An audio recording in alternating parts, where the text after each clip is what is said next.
Merci encore pour cette invitation donc on a le plaisir de faire en partenariat avec la Semaine du cerveau. Donc c'est une semaine qui cette année a pris un peu d'ampleur et s'étend sur 3 semaines.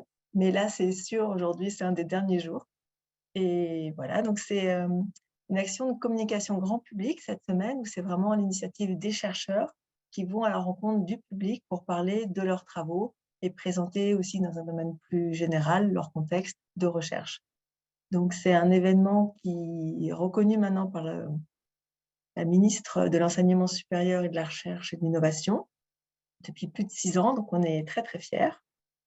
Et c'est un événement mondial qui s'appelle donc The Brain Awareness Week, donc qui a lieu la même semaine partout dans le monde, dans 70 pays dans le monde et dans 120 villes en France. Et en France, c'est chaperonné par la Société des neurosciences. Donc voilà, c'est vraiment organisé et cadré par toute la communauté scientifique. Bon, c'est un événement gratuit pour tous, mais comme vous le savez, rien n'est vraiment gratuit et c'est un petit peu un coût. Donc, si jamais vous avez envie de participer et de soutenir la Semaine du cerveau, on a créé depuis 2 ans donc un fonds de dotation neurocitoyen, donc qui est défiscalisé comme tous les dons. Donc, si jamais vous avez envie de soutenir la Semaine du cerveau, eh bien, je vous encourage vivement à aller sur le site qu'on a fait à cet effet pour pouvoir contribuer à la Semaine du cerveau. Alors aujourd'hui, je vais commencer par vous parler de l'organisation du sommeil et de ses fonctions, parce que c'est important de savoir en quoi ça consiste vraiment le sommeil avant que je puisse vous parler donc, des mécanismes de régulation. C'est aussi important de savoir du coup comment ça fonctionne, pour savoir comment après on peut jouer sur son sommeil pour gagner en qualité de sommeil et d'éveil du coup, et pour terminer sur mes recherches. Donc, comment étudie-t-on le sommeil? Eh bien, il faut savoir qu'il existe différents systèmes d'imagerie cérébrale pour voir du coup ce qui se passe dans le cerveau pendant qu'on est endormi et le comparer du coup à l'éveil et ainsi voir les différences. Une des premières techniques qui existent, dont je vais vous parler aujourd'hui, c'est la tomographie par émission de positons ou encore l'imagerie par résonance magnétique nucléaire, l'imagerie fonctionnelle. C'est des techniques donc, qui peuvent paraître un petit peu impressionnantes parce qu'il faut rentrer dans un grand aimant et puis c'est très volumineux, mais ça permet d'avoir une qualité d'image très précise qui repose principalement sur la vascularisation et la consommation d'énergie des vaisseaux, et donc qui est un reflet indirect de l'activité neuronale. Parce que vous savez que dès qu'on a une activation neuronale, les neurones sont très gourmands en glucose et en énergie, et donc il va falloir augmenter localement le flux sanguin. Et c'est en visualisant ces variations de flux sanguin qu'on peut voir, par exemple, qu'un cerveau va être plus ou moins actif dans différentes régions cérébrales. Soit dit en passant, vous pouvez voir ici qu'on n'utilise pas que 10% de son cerveau quand on est éveillé, parce que vous voyez, globalement, tout est actif. Mais tout n'est pas actif en même temps. Et on a pu voir, notamment, grâce à ces systèmes d'imagerie, que le sommeil profond, comme vous pouvez voir ici, n'est pas du tout pareil que ce qui se passe quand on a une anesthésie générale, où l'activité est vraiment beaucoup plus basse, parce qu'en fait, l'anesthésie générale, ça éteint tout simplement le cerveau, ça n'active pas les systèmes impliqués dans le sommeil. Donc, c'est un artefact qui peut servir de temps en temps. Il existe aussi une autre technique d'imagerie fonctionnelle, qui est l'imagerie par ultrason, où en fait, on pose une sonde sur l'encéphale et on peut voir à travers les mouvements des globules rouges. Donc, c'est un système qui est vraiment en plein essor actuellement. Et grâce à ce système, on peut voir, par exemple, si on compare l'éveil avec le sommeil lent et le sommeil paradoxal, on a, au sein de ces 2 phases de sommeil, je reviendrai plus tard, des activités sanguines qui sont vraiment très différentes. Donc, ce qui permet vraiment d'étudier vraiment ce qui se passe dans le cerveau pendant le sommeil. Et il existe une autre technique d'imagerie. Cette fois-ci, c'est plus de l'imagerie, c'est de l'enregistrement électroencéphalogramme. Donc, en fait, on pose des électrodes à la surface de l'encéphale, enfin du crâne, parce qu'on va pas rentrer à l'intérieur. On va essayer d'être le moins invasif possible chez l'homme. Et comme vous pouvez voir, avec ces électrodes, on va pouvoir enregistrer l'activité électrique des neurones qui est juste en dessous. Et ainsi, on peut voir que pendant l'éveil, on a une activité très asynchrone des neurones. Ils s'activent tous un peu simultanément, si bien qu'on a des des fréquences, des oscillations à haute fréquence et ce tracé vraiment typique de l'éveil. Et c'est surtout avec ce type d'imagerie cérébrale qu'on a pu mettre en évidence le sommeil à ondes lentes, c'est-à-dire caractérisé par une activité comme ça très synchrone des neurones et qui fait des ondes très grande amplitude et à très basse fréquence. C'est pour ça qu'on l'appelle sommeil à ondes lentes, qui est toujours suivi d'un autre type de sommeil qu'on appelle le sommeil paradoxal. Donc pourquoi paradoxal? Parce que c'est du sommeil, il y a une grande atonie musculaire, c'est sûr que la personne elle dort, mais si on regarde son tracé électroencéphalogramme, on voit qu'il est beaucoup plus proche de celui de l'éveil que de celui du sommeil lent. Alors, qu'est-ce qui se passe pendant qu'on dort? Donc, voici ce qu'on appelle un hypnogramme. Donc, on peut faire une architecture du sommeil en suivant justement ces différentes oscillations du cerveau. Et il y a des gribouillis qui apparaissent sur mon écran. Je ne sais pas si c'est possible de faire quelque chose. En regardant donc la fréquence de ces ondes, on peut du coup regarder et voir ce qui se passe quand on part de l'éveil et quand on a un endormissement progressif. On va passer du coup en stade 1 et stade 2 de sommeil pour ensuite arriver en sommeil lent dit profond. Et cette phase de sommeil lent va ensuite toujours être suivie d'une petite phase de sommeil paradoxal. Et l'ensemble de ces deux types de sommeil va former ce qu'on appelle un cycle de sommeil qui est d'environ 90 minutes et qui va se répéter au cours de la nuit. Et là, ce qui est intéressant de noter, c'est que même si tous les cycles ont à peu près la même durée, vous pouvez voir que les cycles suivants, on fait de moins en moins de sommeil lent profond au cours de la nuit et de plus en plus de sommeil paradoxal et de sommeil léger. Donc, c'est pour ça que c'est important de faire des nuits complètes et de ne pas faire que des siestes de 20 minutes ou plus, parce que sinon, on va être en privation de sommeil paradoxal. Et, petite question, à votre avis, même si vous n'avez pas le droit de répondre tout de suite, dites-moi, cette architecture, est-ce qu'elle est stable au cours de la vie ou est-ce qu'elle évolue? Vous allez me dire, chez l'enfant, c'est un peu obvious. Le nourrisson, il a des cycles de sommeil qui sont vraiment différents, donc forcément, ça ne va pas être la même chose. Et en plus, il faut savoir que le nourrisson commence par du sommeil paradoxal et pas par du sommeil lent profond. Donc, il a vraiment une maturation du sommeil à faire à la naissance, ce qui explique un petit peu les difficultés dans les premiers mois de la vie. Mais ce qu'il faut aussi savoir, c'est que l'adolescent fait un petit peu moins de sommeil lent profond et c'est pour ça qu'il a tendance à allonger son temps de sommeil total pour compenser un peu cette déficit de sommeil lent profond qui est vraiment le plus restructurant et récupérateur. Également, avec l'âge, à partir de 60 ans, enfin c'est des moyennes, il peut y avoir des différences interindividuelles, heureusement, on a aussi moins de sommeil profond. Et c'est pour ça que des fois, avec l'âge, on a l'impression d'avoir un sommeil moins restructurant. Et c'est pour ça qu'il est conseillé de ne pas hésiter à faire une petite sieste dans la journée, contrebalancer donc ce déficit en sommeil lent profond. Et à votre avis, est-ce que tous les animaux dorment?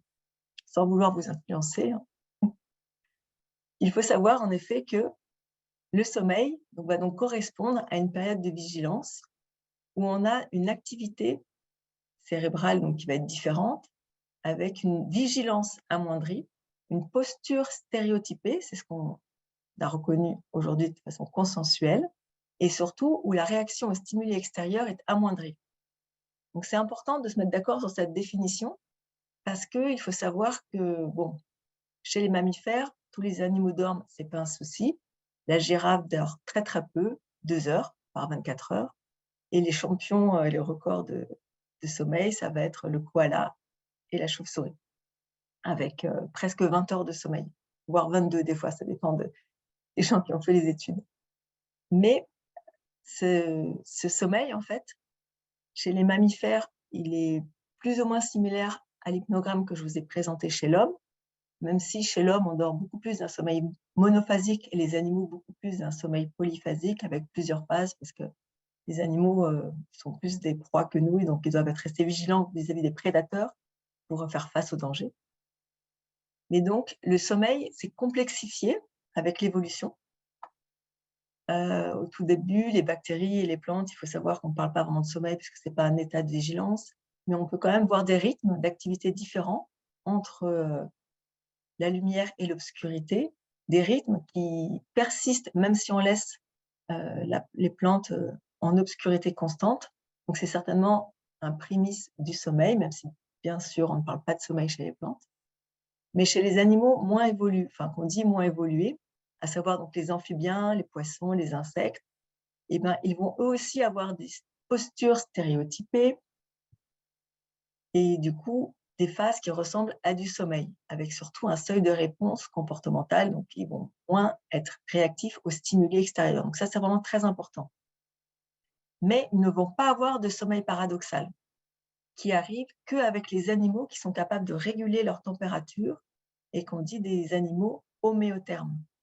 Donc, jusqu'à encore très peu de temps, on estimait que tous ces animaux moins évolués, les reptiles, n'avaient pas de sommeil parce qu'ils n'avaient pas de sommeil paradoxal.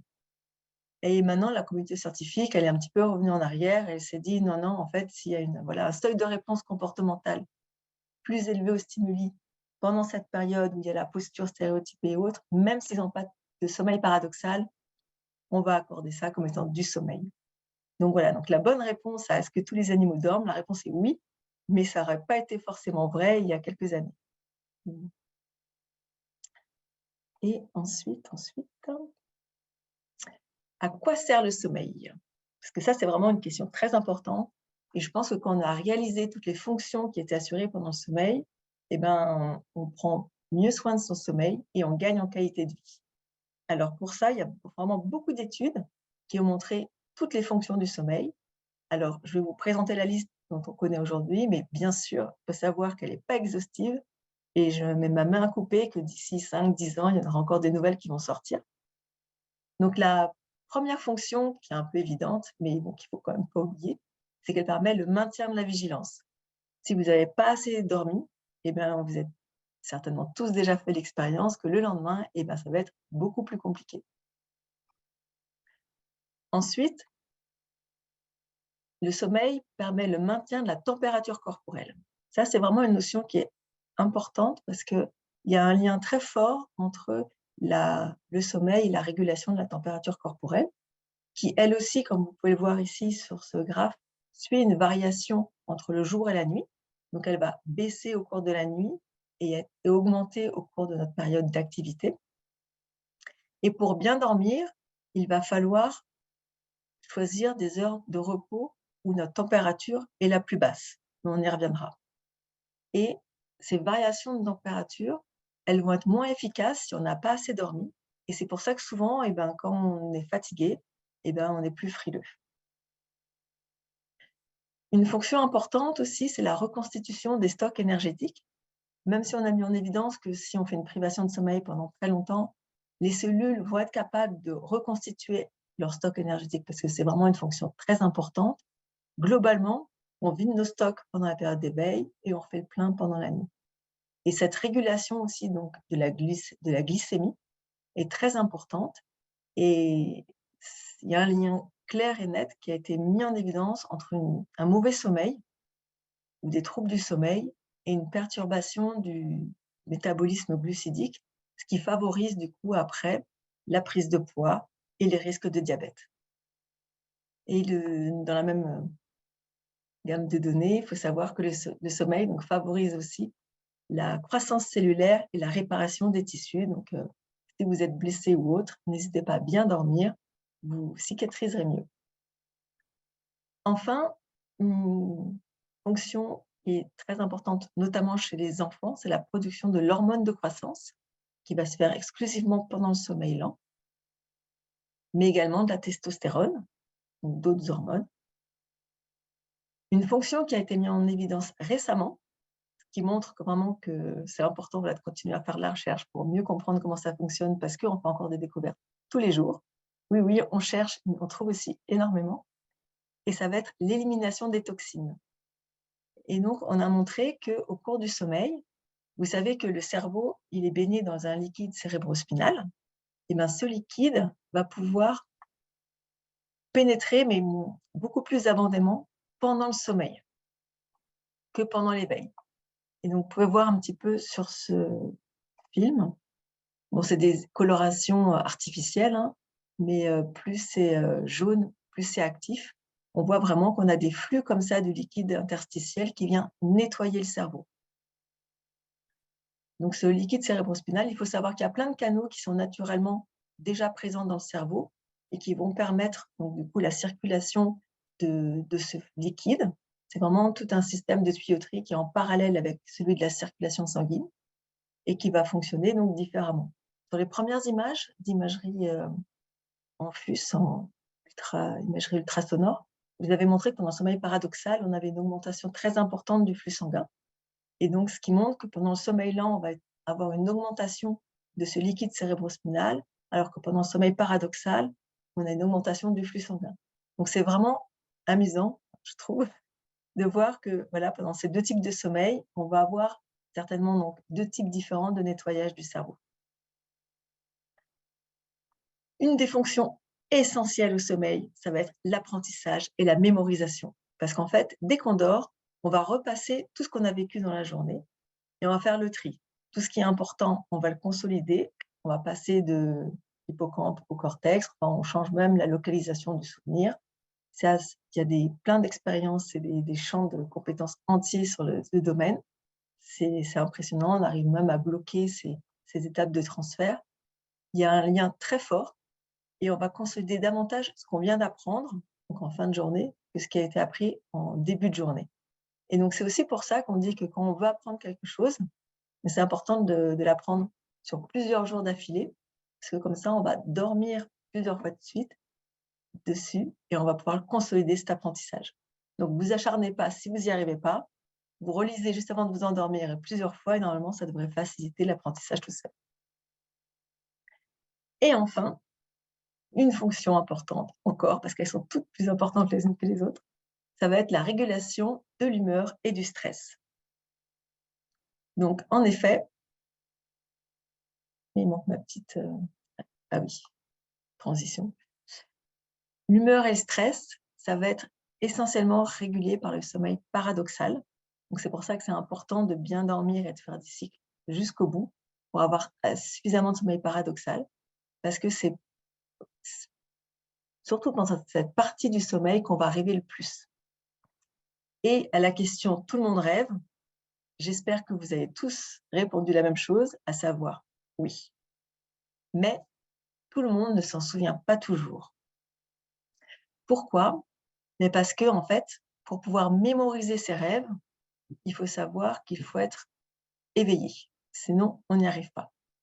Or, je vous ai montré qu'entre chaque cycle de sommeil, il y avait des périodes de micro-éveil qui sont très courtes au début entre chaque cycle, mais dans la période va s'allonger au fur et à mesure qu'on dort. Et ces micro-réveils vont nous permettre de mémoriser plus ou moins nos rêves. Mais il y a des personnes qui vont mémoriser plus leurs rêves que d'autres, parce qu'en fait, on a étudié ces personnes-là et on s'est aperçu qu'il y aurait une région du cerveau appelée le carrefour temporopariétal, ici, donc situé, comme son nom l'indique, entre le lobe pariétal et le lobe temporal, et qui serait plus actif chez certaines personnes et chez certains grands rêveurs. Donc, pourquoi grands rêveurs? Parce que certainement, c'est une petite région qui favoriserait donc une sensibilité aux stimuli extérieurs et qui certainement provoquerait des micro-réveils, permettant ainsi donc de mieux se souvenir de ses rêves. Et voilà, pourquoi on rêve? C'est pas pour rien, c'est parce que le rêve va permettre donc d'adoucir les émotions qu'on a eues dans la journée. On va revivre les expériences qu'on a eues et en les revivant, eh ben, on va pouvoir adoucir un petit peu les émotions qu'on a eues. Ou alors, on va vivre des nouvelles situations et c'est le fait de revivre ces nouvelles situations, de nous mettre un peu comme un jeu de rôle en situation, va permettre de nous préparer et de réagir si, par exemple, on est plus tard confronté à un danger. Et c'est pour ça que, pour étudier les rêves, donc, il y a des chercheurs qui se sont amusés donc, à étudier effectivement le contenu des rêves. Et pour ça, ils ont réveillé les gens pour être sûrs de savoir du coup ce à quoi ils étaient en train de rêver et vraiment avoir un bon retranscrit de tous les rêves. Et ils sont aperçus donc que les émotions négatives étaient beaucoup plus fréquentes que les émotions positives. Certainement parce que quand on a une émotion négative, c'est plus difficile à gérer d'un point de vue émotionnel qu'une émotion positive, une bonne nouvelle. En général, on est très content, mais bon, ça part plus vite qu'une frustration. C'est dommage, mais on est fait comme ça. Et donc, voilà, il faut savoir qu'on rêve aussi bien en sommeil paradoxal qu'en sommeil lent. Donc, je vous ai dit que c'était important de dormir et de faire tous ces cycles pour avoir beaucoup de sommeil paradoxal. Mais attention, ça, c'est souvent un amalgame que les gens font qui n'est pas juste. On ne rêve pas qu'en sommeil paradoxal, mais les contenus des rêves en sommeil paradoxal sont un petit peu différents, pas toujours, mais de ceux qui sont en sommeil lent. Ou en sommeil lent, on va faire plus des rêves routiniers, alors qu'en sommeil paradoxal, on va faire plus de rêves totalement incongrus, genre voler ou faire des choses comme ça. Donc voilà, les deux fonctions du sommeil et deux états avec des rôles bien différents. Alors maintenant, pour en venir au mécanisme de régulation du sommeil, il faut savoir qu'il en existe deux principaux. Le premier, alors c'est un nom un peu barbare, mais vous inquiétez pas, il n'y a rien de compliqué, c'est le mécanisme homéostatique. Alors pourquoi on dit homéostatique? C'est parce que c'est un mécanisme qui va faire en sorte qu'on va maintenir une constante physiologique à un niveau stable, à une valeur de référence. Alors cette molécule, ça va être l'ATP, donc l'adénosine triphosphate. C'est la molécule clé de l'énergie dans l'organisme. En fait, l'organisme, dès qu'il prend du glucose et de l'énergie, il va faire le cycle de Krebs, il va générer beaucoup d'ATP pour le stocker et pour ensuite pouvoir l'utiliser dès qu'il aura besoin d'énergie en clivant, donc en rompant les liaisons entre les différents atomes de phosphate. Et du coup, à chaque fois qu'il y a une rupture et libération d'un phosphate, on va passer d'adénosine triphosphate à l'adénosine. Et ainsi, au cours du cycle jour-nuit, on va pouvoir voir qu'il y a des variations d'adénosine qui diminuent pendant qu'on dort et qui réaugmentent pendant la journée. Et c'est cette accumulation d'adénosine qui se fait naturellement parce que voilà, l'organisme il fonctionne, il utilise de l'énergie, qui va coder la pression de sommeil. Plus on va être éveillé depuis un certain temps, plus on va avoir une accumulation d'adénosine, et plus cette molécule va dire « Ouh là là, ça fait longtemps que je suis réveillée, là, il serait temps d'aller se coucher, je suis vraiment à un seuil, poupou ». Et du coup, on va se coucher, on dort, ça redescend et ça remonte. C'est vraiment l'accumulation d'adénosine au cours de l'éveil qui va induire une pression de sommeil et la somnolence. C'est pour ça que quand on fait une nuit blanche, on va avoir une accumulation d'adénosine qui va continuer. Ça va être très difficile.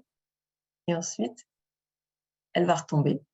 Alors que quand on fait une sieste en milieu de journée, on peut diminuer la pression d'adénosine et la pression de sommeil pour regagner en vigilance et repartir dans des meilleures conditions jusqu'à la nuit suivante. Et c'est pour ça notamment qu'on dit que la sieste, il ne faut pas la faire trop tard dans la journée, sinon ça va diminuer la pression de sommeil pour la nuit d'après et ça peut perturber l'endormissement et du coup décaler un peu les cycles jour-nuit, enfin veille-sommeil. Et l'autre mécanisme, c'est un mécanisme circadien. Donc pour ça, il faut savoir que dans notre cerveau, ici au niveau de l'hypothalamus, donc très profondément au centre de notre cerveau, on a ce qu'on appelle une horloge interne, c'est le noyau suprachiasmatique, qui va donner un rythme à tout notre organisme et un rythme qui est calé sur 24 heures.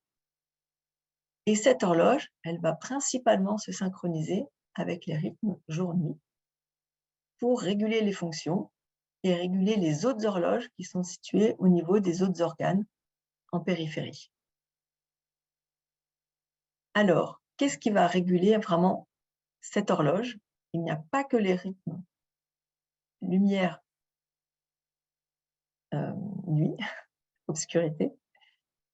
Il faut savoir qu'il y a aussi différents synchroniseurs, à savoir donc l'exercice physique, on va y revenir, la vie sociale ou le travail, enfin tout ce qui est stimulation intellectuelle, et la prise des repas.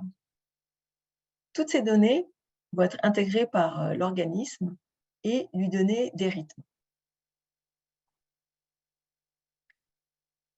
Et donc, tous ces rythmes vont faire que le sommeil va être plus propice lorsqu'on est dans des fenêtres bien spécifiques. Si on n'est pas dans ces sommeils générés par l'horloge interne, le sommeil va être plus court et de moins bonne qualité. Donc, c'est vraiment très important de suivre ce rythme calé sur 24 heures et d'avoir une régularité dans ses repas, ses heures de coucher, ses heures de lever. C'est un peu ennuyant ce que je dis, mais voilà, il faut avoir une petite routine pour que notre organisme fonctionne bien. C'est la vie, c'est pas moi qui ai choisi. Alors ensuite, on peut quand même jouer un petit peu sur cette horloge.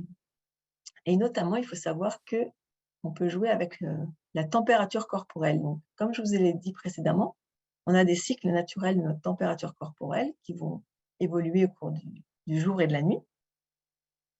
Et si on fait une activité physique en journée, eh ben, ça va augmenter la température corporelle de notre corps, ce qui va ensuite induire au niveau de la nuit précédente une diminution de la température corporelle et consolider le sommeil.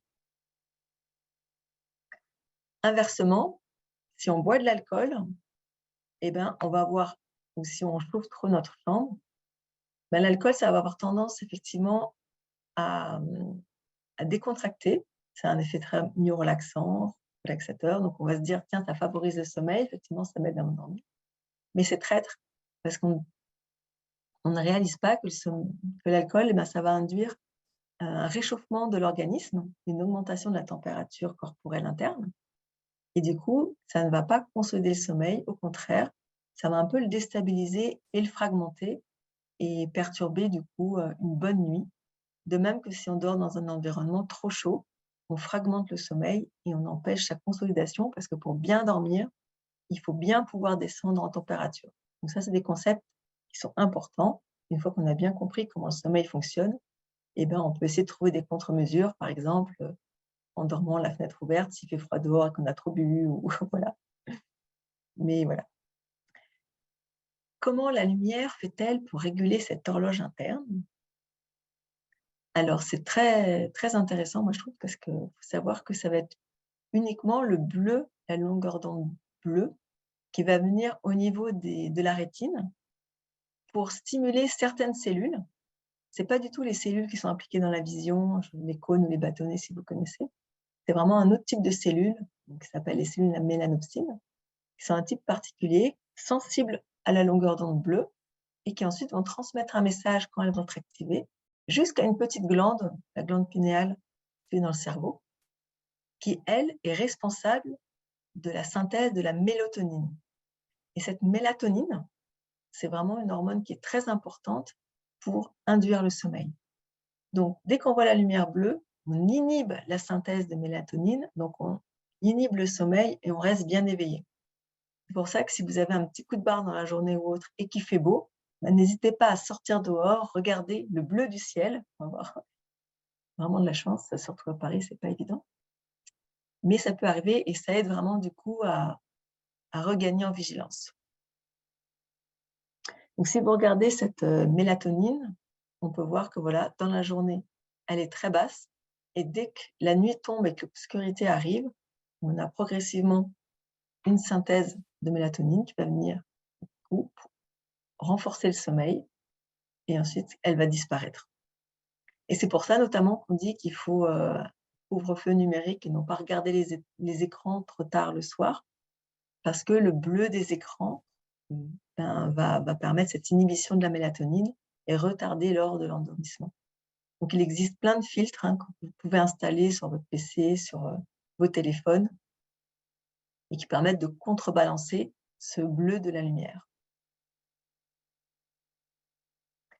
Et pour être dans l'actualité du temps, quand il y a un changement d'heure, du coup, maintenant que vous connaissez bien comment le système fonctionne, eh ben, vous pouvez savoir que le changement d'heure, ça ne va pas être bénéfique pour l'organisme parce que ça perturbe toute sa petite routine. On va changer les horaires de prise alimentaire, on change l'heure de coucher et pire que tout, on change l'heure de réveil. Donc déjà, on nous prive d'une heure de sommeil, c'est pas bon. Mais en plus, on s'éloigne de l'heure solaire, c'est-à-dire que normalement, quand l'intensité lumineuse diminue, non seulement avec le coucher de soleil, il y a moins de bleu, mais en C'est la plus, course sur le sommeil, là? moi, on m'avait dit que c'était sur la fin qu'il fallait parler plus de mes recherches, mais j'y arrive tout bientôt. Et ensuite, du coup, comme on s'éloigne de l'heure qui est liée à l'heure solaire, et ben, ça va être plus difficile de s'endormir. Et donc, pour ça, il faut plus s'exposer dehors et essayer de se décaler progressivement. Et en plus, pour le changement d'heure, ça va être plus difficile pour les gens qui sont plus du soir que du matin, parce que du coup, il faut aller se coucher plus tôt, donc c'est double peine pour les gens du soir. Donc, pour en finir, pour améliorer et optimiser son sommeil, il faut respecter son rythme et ses besoins, maintenir des rythmes réguliers de lever, de coucher, s'exposer à la lumière, pratiquer une activité sportive, se reposer ou faire une courte sieste, éviter les excitants. J'aurais pu détailler beaucoup plus. Café, tabac, la nicotine aussi, c'est un éveillant, donc il faut essayer d'éviter. Diminuer surtout les intensités lumineuses et sonores, diminuer la température de sa chambre et surtout, oublier tous ces problèmes en allant dormir parce que, il faut redonner au sommeil le temps d'être apprécié. Ce n'est pas une perte de temps et il faut apprécier chaque moment passé en dormant. Alors, maintenant, je vais vous expliquer ce que je fais un petit peu en laboratoire. Donc moi, je travaille sur une région qui est impliquée dans le déclenchement et le maintien du sommeil lent, qui est située, comme vous pouvez le voir ici, très profondément dans le cerveau et qui s'appelle le noyau ventrolatéral préoptique, donc le VLPO. Donc c'est une structure ici qui est représentée chez l'homme, mais moi, il faut savoir que je travaille chez la souris. Donc voici un cerveau de souris. Vous pouvez voir que comment le sommeil va fonctionner. Il fonctionne par un système d'inhibition réciproque avec tous les systèmes d'éveil qui sont aussi représentés en orange. Donc, pour faire du sommeil, c'est très simple, on inhibe l'éveil et pour faire de l'éveil, on va inhiber le sommeil. Donc ça, c'est vraiment un système qu'on appelle de flip-flop pour basculer assez rapidement, soit dans un état d'éveil, soit dans un état de sommeil. À savoir, les circuits impliqués dans le sommeil paradoxal sont vraiment radicalement différents, plus localisés au niveau du tronc cérébral, et j'en parlerai pas aujourd'hui. J'ai déjà suffisamment de travail avec le sommeil lent et le VLPO. Donc moi, je suis électrophysiologiste de formation, c'est-à-dire que je vais enregistrer les courants électriques des neurones ou d'autres types de cellules. Donc, voici mon setup d'enregistrement au Collège de France. Donc, vous pouvez voir que j'ai une caméra qui est installée sur un setup d'enregistrement. Et sous l'objectif, on peut voir ici en plus fort grossissement, je vais pouvoir placer ici une tranche de cerveau. Donc aussi, c'est même une demi-tranche de cerveau parce que, pour économiser, parce que les cerveaux sont quand même précieux, je les coupe en deux, c'est symétrique. Et je vais en regarder du coup ce qui se passe. Donc le VLPO, je le vois ici à l'œil nu de loin. Il est situé à la pointe de ma flèche. Je vais le déposer sous l'objectif. Comme vous pouvez le voir ici, les tranches sont toujours maintenues en survie dans du liquide cérébrospinal artificiel. C'est-à-dire que j'ai tout un système, on peut voir ici les bouteilles, de perfusion qui vont venir ici alimenter la chambre de mon microscope avec ce liquide cérébrospinal artificiel afin de le maintenir toujours à température voulue. En général, je travaille à 32 degrés. Il ne faut pas chauffer trop, sinon on accélère la dégradation des tissus. Et si on ne chauffe pas assez, on n'est pas assez physiologique. La biologie, c'est toujours une histoire de compromis. Et en plus, ce liquide cérébrospinal doit sans arrêt être bullé parce qu'il faut qu'il y ait un apport en oxygène constant. Mais, croyez-moi, c'est impressionnant de voir que cette petite tranche sous mon objectif va pouvoir être maintenue en survie pendant toute une journée de travail. Sans problème, je travaillais jusqu'à 21 h le soir. Des fois, il y a encore de l'activité électrique. Et ensuite, donc j'approche mon électrode de patch, enfin d'enregistrement, ici.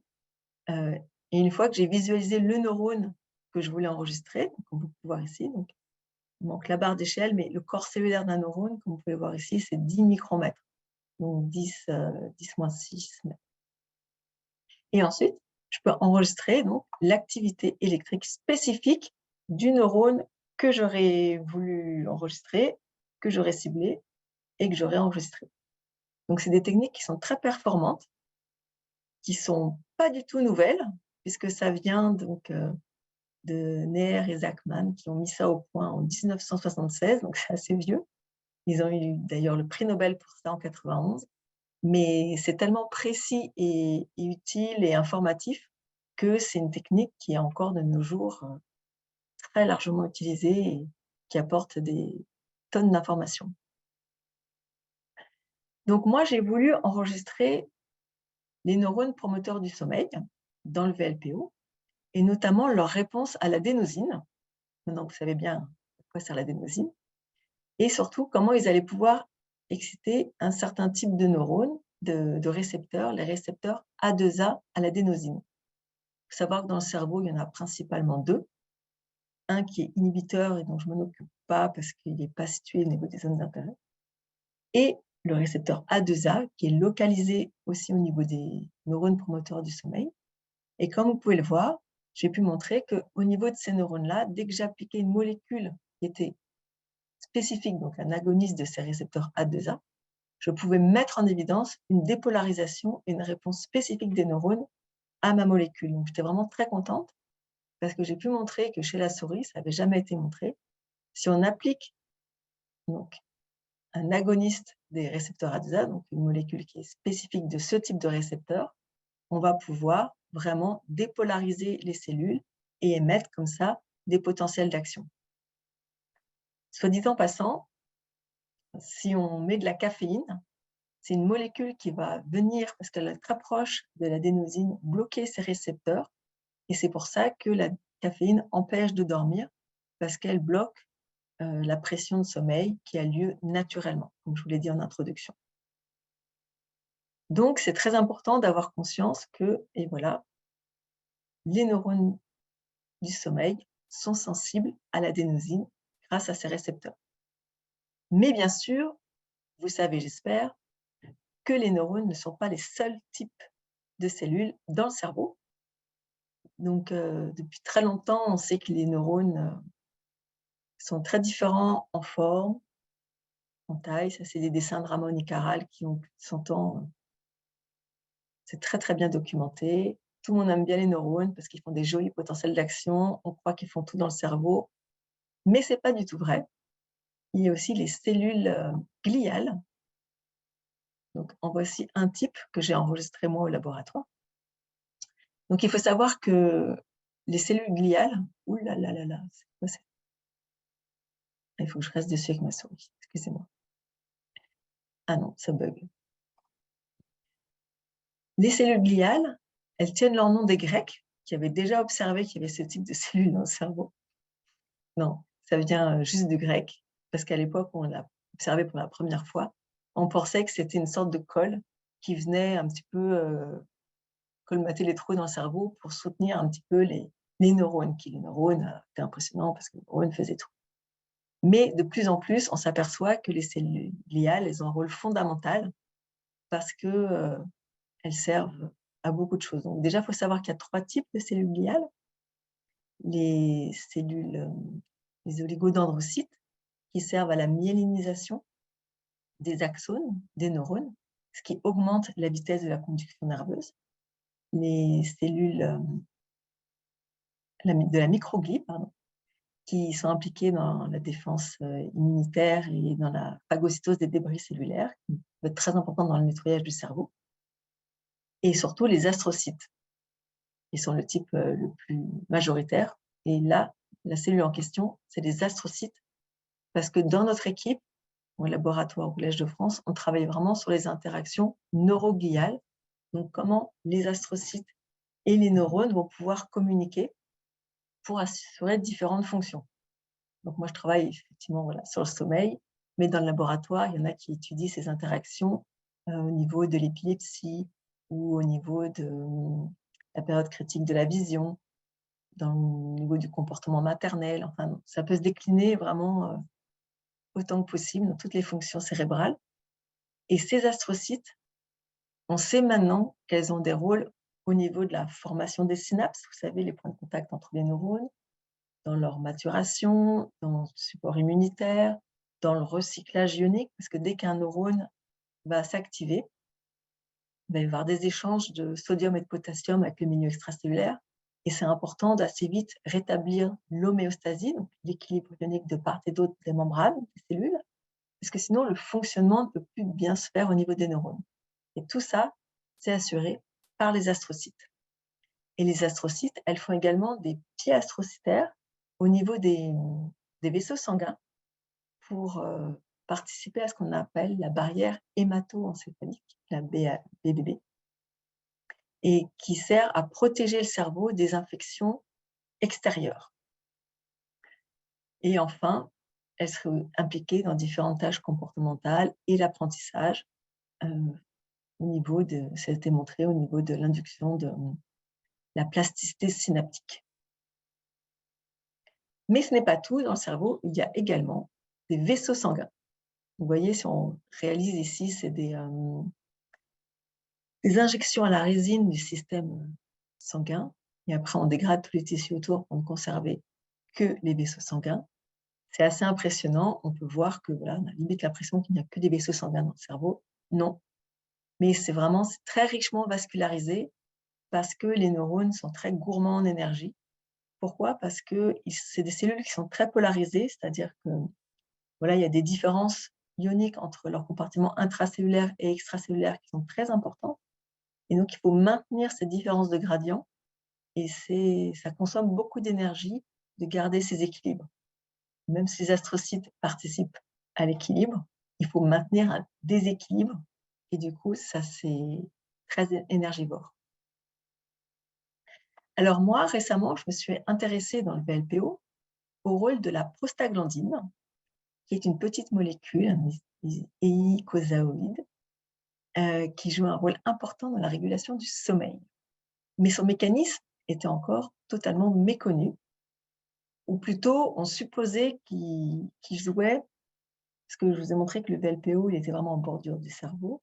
On pensait que l'accumulation de prostaglandine au cours de la journée venait activer un autre centre juste à côté du VLPO, qui est impliqué dans la régulation de l'éveil, pour inhiber l'éveil, et que cette inhibition de l'éveil pourrait être ou du sommeil. Mais moi, j'étais assez frustrée quand j'ai lu tous ces travaux, parce que je me suis dit, c'est quand même dommage d'être si proche du VLPO et d'avoir une molécule qui fasse du sommeil sans jouer sur le VLPO, c'est pas possible, il faut que je regarde ça de plus près. Et du coup, c'est ce que j'ai fait. Et pour ça, donc ici, vous voyez le VLPO. Je me suis dit que j'allais essayer de mesurer les variations d'adénosine dans le VLPO pour voir si la prostaglandine pourrait non pas augmenter uniquement la concentration d'adénosine et jouer au niveau périphérique et dans d'autres structures, mais également au niveau du VLPO, induire une libération d'adénosine qui pourrait ensuite activer les neurones promoteurs du sommeil via les récepteurs A2A que je vous ai présentés. Donc pour cela, j'ai utilisé une technique ampérométrique, c'est-à-dire que j'ai utilisé des électrodes qui sont recouvertes d'enzymes, à savoir 3 types d'enzymes qui permettent de dégrader l'adénosine et de créer un courant électrique proportionnel à la concentration initiale d'adénosine dans le milieu. Et en plaçant ces électrodes dans le tissu, donc au niveau de mes tranches, j'ai pu montrer que en conditions contrôle versus en présence de prostaglandine, on avait une différence de concentration qui était significative. Concentration qui était totalement occultée et altérée en présence d'une toxine qui détruit les cellules gliales, suggérant donc que les astrocytes jouent un rôle crucial dans le VLPO pour libérer de l'adénosine. Donc, j'étais très contente. Mais je ne me suis pas arrêtée là. Et je me suis dit, déjà, est-ce que les astrocytes, dans mon petit VLPO, peuvent bien exprimer ce récepteur à la prostaglandine D2? Parce que, OK, elle le libère, mais il faut être sensible. Les astrocytes peuvent libérer de l'adénosine, mais il faut quand même pouvoir être sensible à la prostaglandine D2. Or, les données de la littérature étaient unanimes. Elles disaient toutes que les récepteurs étaient ici limités à la surface du cerveau au niveau des méninges et qu'à l'intérieur du cerveau, on n'avait jamais rien vu. Mais bon, les techniques évoluant, je me suis dit: «Ils n'ont rien vu, mais peut-être que moi j'arriverai à mettre quelque chose en évidence». Donc j'ai réalisé des techniques d'immunohistologie, comme vous pouvez le voir ici en fait. C'est très simple, il suffit d'utiliser des anticorps qui vont reconnaître spécifiquement tel ou tel récepteur. Donc j'ai choisi un anticorps en rouge, comme vous pouvez le voir ici, qui reconnaît le récepteur à la prostaglandine D2, donc le récepteur DP1, et j'ai utilisé une lignée de souris transgénique pour lequel certaines astrocytes expriment une protéine fluorescente verte, donc la Green Fluorescent Protein, GFP, et qui permet comme ça de bien visualiser les astrocytes. Parce qu'en fait, les techniques d'immunomarquage des astrocytes ne marchent pas très bien, donc c'est mieux d'utiliser des lignées de souris transgéniques. Et grâce à ces souris, j'ai pu mettre en évidence, avec mon équipe au Collège de France, qu'il y avait une colocalisation vraiment évidente entre l'expression des récepteurs à la prostaglandine, les deux, et les astrocytes. Donc voilà, j'étais vraiment très contente. Petit aparté ici, je tiens à dire que forcément, pour faire de la recherche, on est obligé d'utiliser des modèles animaux, mais c'est vraiment fait dans un contrôle très strict des procédures d'éthique.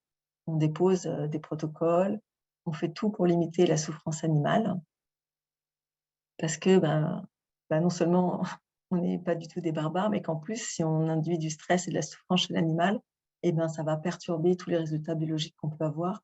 Donc, on a vraiment intérêt à travailler dans des conditions les mieux possibles et le plus encadrées. Mais voilà, comme je suis avant tout électrophysiologiste, je me suis dit que maintenant, j'allais enregistrer les réponses électriques à ces neurones en mettant dans le bain, dans ma solution, comme vous pouvez le voir donc, sous l'objectif, soit directement de la prostaglandine D2, comme vous pouvez le voir ici, ce qui induit vraiment une dépolarisation du neurone avec une augmentation de la fréquence en potentiel d'action. Donc là, c'est des moyennes, donc c'est pour ça que les potentiels d'action n'ont pas tous la même hauteur. Et ensuite, quand j'arrête d'appliquer, on a un lavage progressif de l'action de la drogue. Et cette dépolarisation induite par la prostaglandine D2 des neurones, cette fois-ci promoteurs du sommeil, on peut les voir ici. Donc, pour être sûr que ce soit un neurone promoteur du sommeil, j'ai utilisé une autre lignée de souris transgénique qui exprime cette fois-ci la GFP dans les neurones qui expriment la galanine, parce que d'autres études ont vraiment montré que c'était ces neurones qui expriment la galanine qui étaient impliqués dans la régulation du sommeil. Et ainsi, j'ai pu montrer que si je fais ces mêmes expériences de prostaglandine en présence de tétrodotoxine qui bloquent l'action des potentiels d'action des autres neurones, je vais avoir une dépolarisation qui est quasiment similaire. Alors que si je mets un antagoniste des récepteurs A2A à l'adénosine, comme je vous ai présenté juste avant, je vais totalement bloquer la dépolarisation. Ce qui veut dire qu'au niveau des neurones, lorsque j'ai appliqué de la prostaglandine D2, il y a eu un intermédiaire certainement, et que l'effet de la prostaglandine n'est pas direct au niveau du neurone, mais passe par une activation des récepteurs A2A. Donc, où sont ces récepteurs A2A? Je me suis dit que j'allais regarder par immunohistochimie. Et pour cela, donc, j'ai fait des marquages sur les neurones galaninergiques, comme vous pouvez le voir ici. Donc ici, c'est à faible grossissement, ici, c'est à plus fort grossissement. Et on voit que l'immunomarquage des récepteurs A2A en rouge colocalise assez bien avec les neurones en vert. On a à peu près, voilà, la moitié des neurones en vert qui expriment le récepteur. C'est plutôt le contraire. C'est tous les neurones qui expriment le récepteur et la moitié des cellules qui expriment le récepteur A2A qui sont galaninergiques. Donc, il y a un autre type cellulaire certainement qui exprime les récepteurs A2A. Mais voilà, j'étais vraiment très contente de mettre en évidence tout ce mécanisme. Et donc, pour récapituler un peu toute l'histoire, ça montre que la prostaglandine D2, qui est accumulée dans le liquide cérébrospinal, dont on savait qu'elle agissait au niveau des leptoméninges, maintenant j'ai pu mettre en évidence qu'elle agissait aussi dans le tissu cérébral, au niveau des astrocytes, au niveau de ce récepteur, puis qu'ensuite, ça allait stimuler les neurones promoteurs du sommeil via l'activation des récepteurs A2A pour induire et promouvoir le sommeil. J'ai essayé de résumer un peu et de simplifier l'histoire, mais effectivement, parallèlement, comme les vaisseaux sanguins expriment aussi du récepteur A2A, j'ai mis en évidence que simultanément à cette activation neuronale, on induisait une vasodilatation localement des vaisseaux, ce qui permettait d'assurer en même temps le couplage neurovasculaire, c'est-à-dire l'augmentation du débit sanguin en fonction de l'activité neuronale, afin qu'on n'ait pas de déficit en apport énergétique. Parce que si jamais les neurones s'activent trop et qu'il n'y a pas assez d'apport sanguin, on met le système en péril. Et ça, on évite. Au niveau des mécanismes, c'est bien fait en général.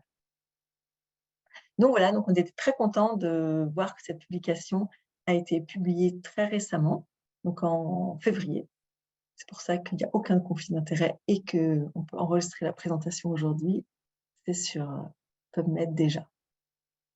Et donc, je voulais remercier en particulier tous les collaborateurs qui ont participé à cette étude, parce que c'est un travail qui a été fait multi-équipe et qui a été assez long. Et voilà, on était très contents de voir que ça a été publié dans ACS Chemical Neuroscience. Et merci aussi, du coup, à l'organisation de la Semaine du cerveau. Et si vous voulez nous suivre, n'hésitez pas sur les réseaux sociaux. Et j'espère que maintenant, vous aurez plein de questions pour moi.